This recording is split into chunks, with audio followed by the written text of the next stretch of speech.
guys, persons in English. I first person singular. அதாவது 3 நிலை சொல்லுவோம். தன்னிலை, முன்னிலை, படர்க்கை சொல்லுவோம். தன்னிலையில ஒருமையில பேசுறது நான் பேசுகிறேன், நான் விளையாடுகிறேன் அப்படின்னு சொல்றது I first person singular. I play cricket every day. நான் தினமும் கிரிக்கெட் விளையாடுவேன். I will go to cinema tomorrow.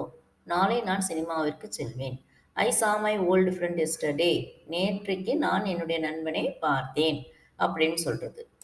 அடுத்தது வி ஃபர்ஸ்ட் பர்சன் ப்ளூரல் சொல்லுவோம். அதாவது ஒரு குரூப் ஆஃப் பர்சன்ஸுக்கு ஒருத்தர் அந்த குரூப்பை மென்ஷன் பண்ணி பேசுறது.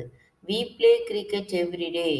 நாங்கள் தன்னிலையில் குரூப்பாக பன்மையில் பேசுறது.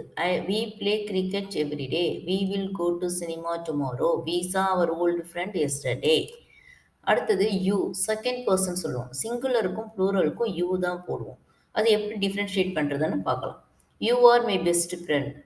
You are my best friend ஒருமையில் சொல்லும் பொழுது நீ அப்படின்னு சொல்கிறோம். You told me that matter. நீ தான் எனக்கு அந்த விஷயத்த சொன்ன. You will get a good news tomorrow. நாளை உனக்கு நல்ல செய்தி வரும் அப்படின்னு சொல்கிறோம். அதே இப்போ ப்ளூரலில் நிறைய பேர் இருக்காங்க நம்ம எதிர்த்த மாதிரி அப்படின்னு சொன்னாக்கா அவங்கள எப்படி பேசுவோம்? நீங்கள் எல்லாரும் அப்படின்னு சொல்லணும் இல்லையா? அது யூ, அதுவும் செகண்ட் பர்சனில் வரும். You what are you doing here all guys. நீங்கள் எல்லாரும் என்ன பண்ணுறீங்க? ஆல் கைஸ் அப்படின்னு சொல்லணும். You all are invited to my sweet 16 party. உங்கள் எல்லாரையும் நான் இன்வைட் பண்ணியிருக்கேன் அப்படின்னு சொல்கிறோம். அடுத்தது have you all got your books. உங்கள் எல்லாருக்கும் புக்ஸ் கிடைச்சிருச்சா அப்படின்னு நம்ம கேட்குறோம்.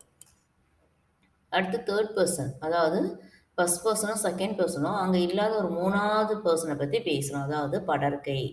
அது ஆணாகவும் இருக்கலாம், பெண்ணாகவும் இருக்கலாம், இல்லை வேறு ஏதாவது விஷயங்கள் சம்மந்தப்பட்டதாகவும் இருக்கலாம். He she it.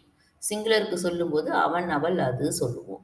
What is he doing here. அவன் என்ன இங்கே பண்ணிகிட்ருக்கான்.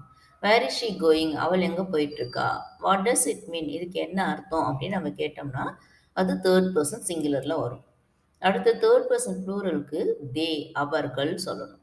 What are they doing there. அவங்கெல்லாம் அங்கே என்ன பண்ணிட்டு இருக்காங்க. Where are they going. எங்கே போயிட்டு இருக்கிறாங்க அவங்க. Have they got their books.